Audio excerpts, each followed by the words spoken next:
What's up, everybody? Today I'm going to be teaching you how to edit your photos in Lightroom and how to save them as a preset. Hey!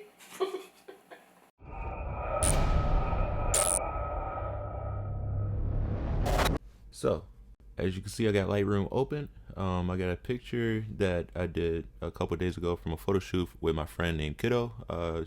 Let's just analyze this picture really quick. So, if you look at the histogram, you can see that it's really kind of dark. But I kind of like darker pictures. So I might bring it up just a little bit, just to see what we're doing. So first things first, what I usually do is I come down to the tone curve, and I make a standard S curve. So if you don't know what S curve is, it's taking these lines on the tone curve and making it look like an S. So I put a click right here and a click right here, and then bring this one. Bring this one up a little bit, and bring this one down a little bit, and that just adds some contrast to it. And this is better than a contrast slider bar up here to me because it's customizable. So if you don't like the highlights in it, you can bring it down. If you don't like the shadows, you can bring them up, and so I'm gonna keep it like that. I'm gonna bring this down just so we don't have any highlights blown, and I'm gonna bring this up just to give it a little bit of fade, and maybe click right here and bring some more of the shadows down a bit. Bring that back down just a little bit, and that's fine for the sake of this tutorial. All right, now I usually come back up here to the basic adjustments, and I'm looking at the jacket area right here, and it's around his knees, and it's still a little too bright for my taste, so I'm just gonna bring the highlights down just a little bit like that. Mess around with the shadows just to see what it does. I'm gonna bring the shadows up just a little bit. Let's see, I'm gonna bring these whites down just a pinch, and then mess around with the blacks. I'm bring them down just a little bit like that. I'm not gonna mess with saturation or vibrance just yet.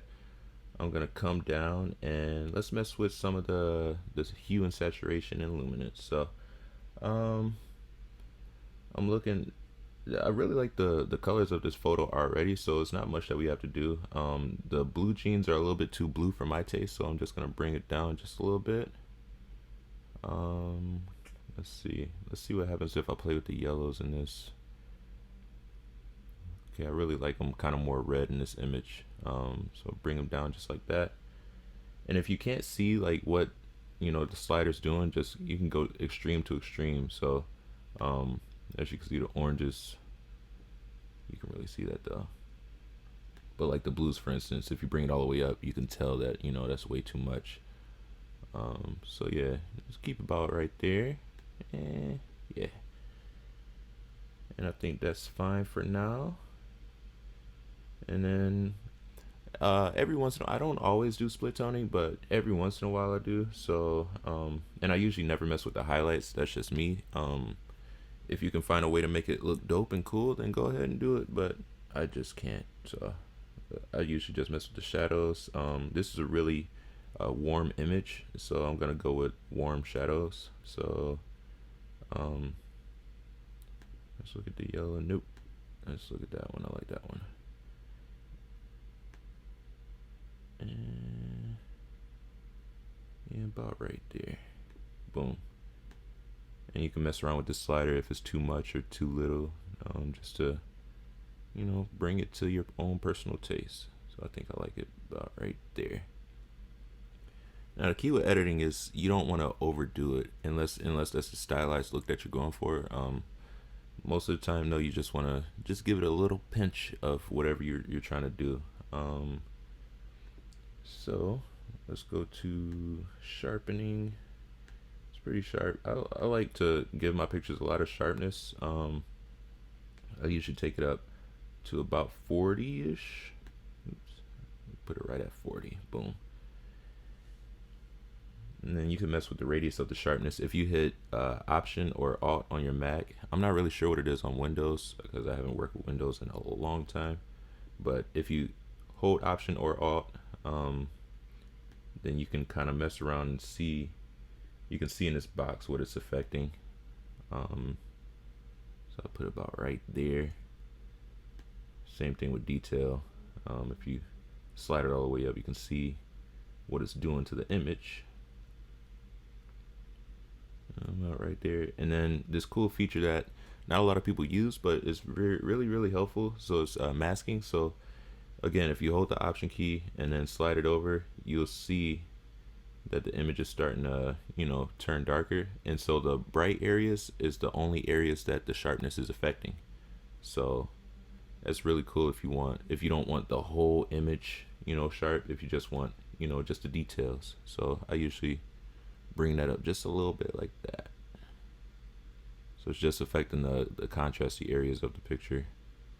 Yeah, right there, boom. Alrighty. Lens correction. So if you're shooting with the super wide lens, then a lot of times it'll be distorted, or you may have vignetting on your lens. I know when I shoot with my Sigma 35, it has a ton of vignette at 1.4. So just enable profile corrections. Boom. Not really sure why mine doesn't pop up. Maybe it's because I don't know, but I know I shot with Sigma, and usually when you go to like the make, it'll pop up for what it is. And so that's just taking away some of the vignette. I actually prefer the vignette though, so I'm just gonna take it back down. And let's see, transform. This is, so if you're shooting, architecture or whatever, this is really helpful, but I'm not gonna mess with it for this photo. Effects. So I think I will for this photo add just a little bit more vignette. Like I said, just a pinch. You don't wanna overdo it. You don't wanna make it look like that. That's way too much. So just go down maybe, about 10-ish, like that. You see before and afters, just enough to make him stand out a little bit more. And then camera calibration. So this is something I just started using. So this is basically the picture profiles on your camera. So you can see it has camera faithful, landscape, neutral, portrait, standard, all of that, monochrome. So this just brings back the colors that your camera creates. So you can go to faithful and you can see it as, just that touch. Some of these are a lot of times way too much for me. Way too vibrant and colorful. So I bring it down to camera faithful and keep it like that.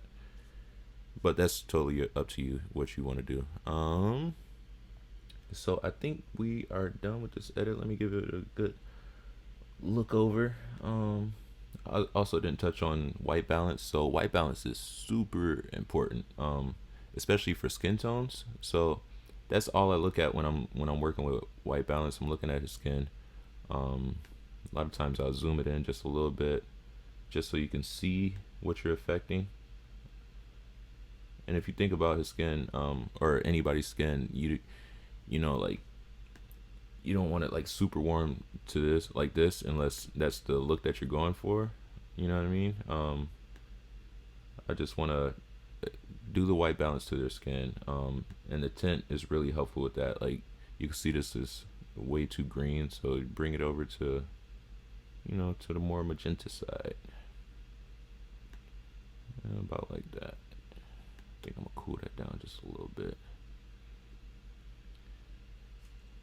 And then you can see we have our before and after. So when you're looking at the picture after you're done editing, you really want to just take a step back and look at it and see like what's affecting your eye. So like, even to me, even though I just did this white balance, it's way too warm for me. So I'm gonna just bring it down just a little bit like that. And this is all total personal preference, but a lot of times you can, if you look at an image, you can see like a green color cast or blue or whatever, and you just, whatever you see that's catching your eye that's wrong with the picture, then just go back and try to fix it. That's the key to editing, just finding what's wrong with it and then fixing that. So I think we have a good edit. I haven't touched on cropping or anything, but I'll save that for a different video. So now that we're done, you come up here to presets and hit this plus sign. Boom. And then you could name it up here, preset name. I'll just say my preset. All right. And then you don't want to do white balance because every picture is going to be different. So if you click this, then every single picture that you apply this preset to is going to have this exact white balance, and you don't, every picture is different. So not every picture will need to have, this exact setting. So don't click that. Don't click on exposure. But everything else for the most part, all of the basic tones besides exposure, keep tone curve, clarity, sharpening, treatment color, keep all of that, split toning. Graduated filters and radial filters, if you're doing it, so say you have like you're editing landscapes or whatever, and you have a graduated filter coming from the sky and making it darker, you can keep that. But usually I like to treat each picture individually, so I don't. Noise reduction, same thing. Some pictures I may shoot at ISO 100 or 6400, and those are gonna have different grain amounts. So or I'm sorry, noise amount. So I usually don't mess with noise reduction. Keep the lens corrections, don't mess with the transform, and I usually keep the vignetting and grain. And then after that, hit create, boom, and that's it. Then you come to a different picture. Once you hit create, it's gonna put it in this user preset folder. You can just come down and find it. I have a ton of presets, but it'll be my preset, bow, and mess with the exposure, and there you go. That's how you make a preset in Lightroom. That's how you edit and make a preset in Lightroom. So yeah, thank you guys for watching.